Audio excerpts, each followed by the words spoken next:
together, we are the Java Cookies. Today, we are presenting our Barangay Information System, A Java application designed to help local government units to manage resident data efficiently. This system provides a user-friendly GUI with complete CRUD functionality and persistent data storage.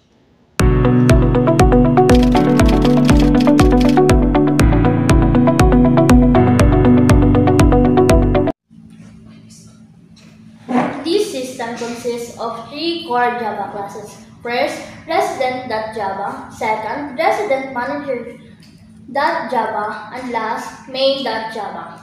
Resident Java, the data model representing each resident with name, age, address, and contact information. Resident Manager.java handles files cooperation for saving and loading data. And the main.java, the GUI interface built with Java Swing.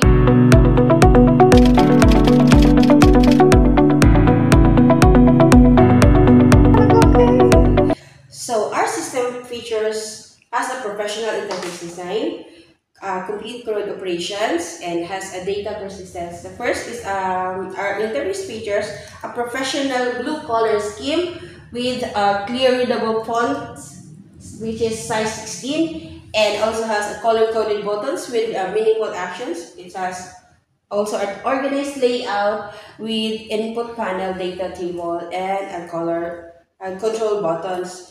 And our complete CRUD operations, which is add, edit, and delete, save. Oh yes, add, edit, delete, and save, which is the CRUD operations. And in add button, you enter the resident details and click the add to save. And then if you want to edit it, you have to click, please, and you have to click and then you can edit in about area. So if you want to update it, you just have to click no and say click OK, and it automatically save it. And then the last list, this data persist